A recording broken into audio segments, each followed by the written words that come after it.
Hey guys, I'm in the kitchen today and we're preserving lots and lots of peppers. I want to show you a quick way to preserve peppers for all winter long.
I have been in the garden picking the last of the peppers. I got 2 basketfuls here. There is supposed to be frost tonight. It's going to get down into the 20s.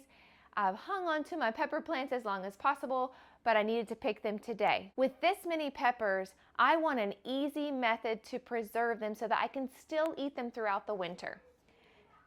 I have a method for you today that does that. This is probably the simplest method of preserving your peppers.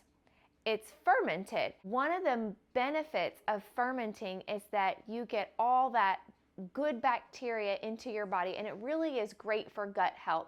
I talk a lot about gut health on my blog. I talk a lot about fermenting foods and yogurts and all those kinds of things that have all that good live bacteria inside of it.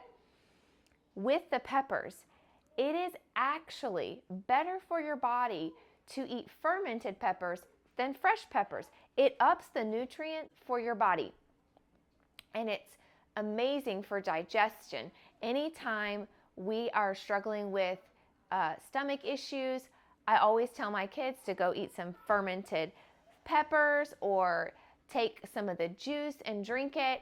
It really is so good for you. That's a good reason to ferment. The other reason is it's so easy.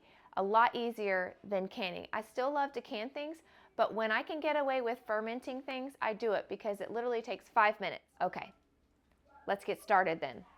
What you're going to do first is you're going to take your peppers. I do not wash my peppers. Why? Because there is good bacteria on the skin, and that bacteria is actually going to help in the fermentation process. When you wash all that off, it's going to slow down your fermentation process, and it's not going to give you a good product. You want to make sure that they're not really dirty, but you haven't washed them. My peppers, they look really good. There's not a lot of dirt on them. All I did was I cut them up, took out the seeds. You can keep the seeds in if you want. I prefer to take them out. And then I filled up a jar. This is a 1/2 gallon size jar. I filled it up, leaving about 4 inches of headspace. And what I'm going to do is I'm going to add a couple cloves of garlic, which I have right here. In a 1/2 gallon jar, you're going to add 3 tablespoons of salt. This salt actually helps aid in the fermentation process.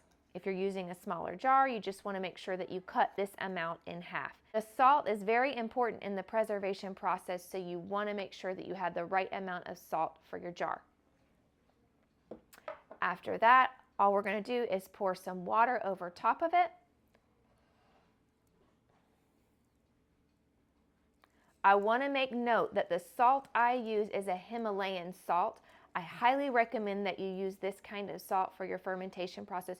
You're not going to want to use something like table salt, which really isn't good for you, but the Himalayan salt, it's loaded with good stuff for your body.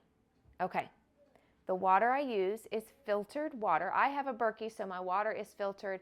Well water is good. You just want to make sure that if you're in the city that you have filtered your water before you put it in the jar. Okay, the next thing we want to do is make sure that the vegetables do not come above the surface of the water. I use a fermentation weight.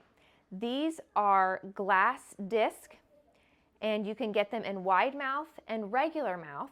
They're made by Mason Tops. I really like these. I went several years without using fermentation weights, and it worked out fine. But my life was so much easier when I just bit the bullet and bought the fermentation weights. If you would like to purchase these, I will leave a link in the description on how you can find them. But they're great. I've got them in regular and wide mouth. Okay, so what you're going to do is you're going to take your weight or whatever it is you're using.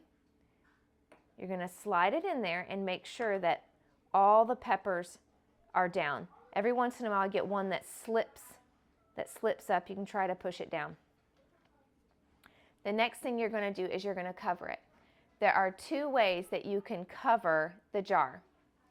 One is with one of those plastic lids that just screws on. I've used those for years as well, and they worked fine. But I recently discovered fermentation lids. These have a little slit on the top that allows air to release, but doesn't allow air in so that it doesn't get moldy and destroy your fermented foods. I have used the white lids before and these, and I can tell you that I prefer these lids because I feel like they do a great job of keeping air out of the jar, whereas the white lids tend to get a little too much air in the jar and you can end up with some mold. So I'm going to lay this, it's like a silicone disc. I'm going to lay it on top. This is also made by Mason Tops as well, and I will also put that link in the description. And they also come in wide mouth and regular mouth.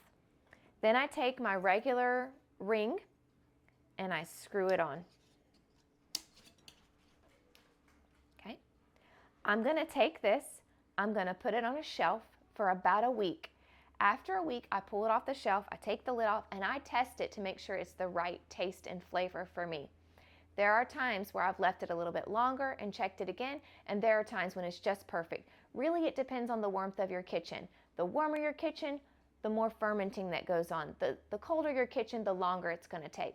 So really, it's up to you on the flavor. You just taste it and see what you like. Another thing to note, sometimes you will get a white film on the top. It's not a bad thing.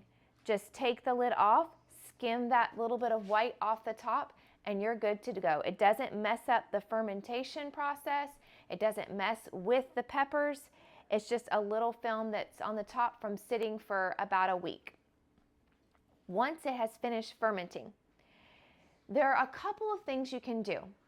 I take my jar and I put it in a fridge that I have set at around 60 degrees, and that stops the fermentation process. If you don't have an extra fridge to put the jar in, I would recommend finding a cool place in your house where you can store it. Anything above around 60 degrees is going to continue to ferment. It'll just ferment at a slow process. I have stored it in like 70 degrees, and within a couple months the vegetables were mushy, so that didn't really work for me. I got an extra fridge just so that I can put all of my ferments into the fridge. Ideally, you would like a root cellar or something like that. But if you don't have that, just stick it in the fridge and they're ready to eat immediately. One more thing I want to talk to you about. The recipe that I got came from this book called Traditionally Fermented Foods. If you are new to fermenting and you want to find out more, this book is perfect. It's got everything you need. She explains the whole process, why we eat fermented foods, how the fermentation process happens, and lots of recipes inside on how you can ferment your own foods. I hope you enjoyed this video. If you liked it, hit that like button and subscribe to my channel for more great content. Thanks.